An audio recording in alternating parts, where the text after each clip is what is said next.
ଯେଉଁ ଜାତିର ଜ୍ଞାନ ଚିନ୍ତାଧାରା ଓ ସୃଜନ ଶକ୍ତି ଯେତେ ଉନ୍ନତ ସେ ଜାତି ସେତେ ବିସ୍ତୃତ।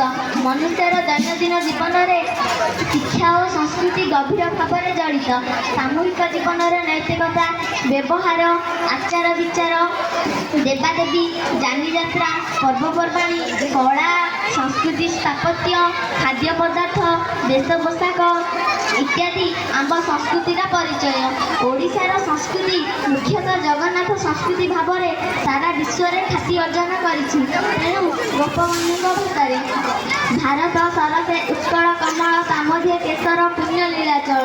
ସମଗ୍ର ବିଶ୍ୱକୁ ବସୁଦେବ କୁଟୁମ୍ବକମ୍ ଭାବରେ ସମଗ୍ର ମାନବ ଜାତିର ସୁଖ କାମନା କରିବା ଓଡ଼ିଆ ଜାତିର ମୂଳ ଆଦର୍ଶ। ଓଡ଼ିଆ ଜାତି ଦେଇଛି ଶାନ୍ତି, ମୈତ୍ର, ସମତା ଓ ଭାତୃତ୍ୱର ନିଦର୍ଶନ।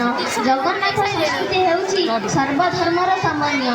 ଓଡ଼ିଶାର ପ୍ରସ୍ତର କଳା, ଭାସ୍କର୍ଯ୍ୟ, ସ୍ଥାପତ୍ୟ କଳା, ମନ୍ଦିରମାନଙ୍କର ଶିଳ୍ପ କଳା, ପଟ୍ଟଚିତ୍ର, ଓଡ଼ିଶୀ ନୃତ୍ୟ, ପାଲା, ନାଟକ, ରାସଲୀଳା ଏକ ମହାନ ଭାରତୀୟ ସଂସ୍କୃତିର ନିଦର୍ଶନ। ଓଡ଼ିଶାର ଭାଷା ସାହିତ୍ୟ ଅନ୍ୟାନ୍ୟ ଭାଷାମାନଙ୍କ ମଧ୍ୟରେ ଅନ୍ୟତମ। ଓଡ଼ିଶାର ବୟନ ଶିଳ୍ପ, ତାରକସି କାମର ସୂକ୍ଷ୍ମ କାରୁକାର୍ଯ୍ୟ ସାରା ପୃଥିବୀରେ ପ୍ରଶଂସନୀୟ। ସାଧବ ପୁଅମାନଙ୍କର ବାଣିଜ୍ୟ କାରବାରର ସାରା ବିଶ୍ୱରେ ପ୍ରଶଂସନୀୟ।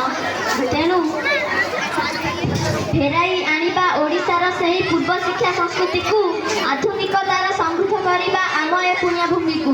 ସେହି ପୂର୍ବପୁରୁଷଙ୍କର ଉତ୍ତରଦାୟକ ହିସାବରେ ଆମେ ଆଜି ମଞ୍ଚରେ ପଣ କରିବା ତାର ସେହି ପୂର୍ବ ଶିକ୍ଷା ସଂସ୍କୃତିକୁ ସମୃଦ୍ଧ ତଥା ବିକଶିତ ରାଜ୍ୟରେ ପରିଣତ କରିବା।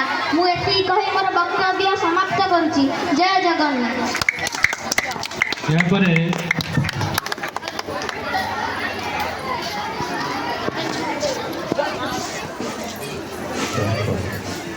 ଶିବାନୀ ରାୟ ପାଟପୁରୀ ଚାକିରି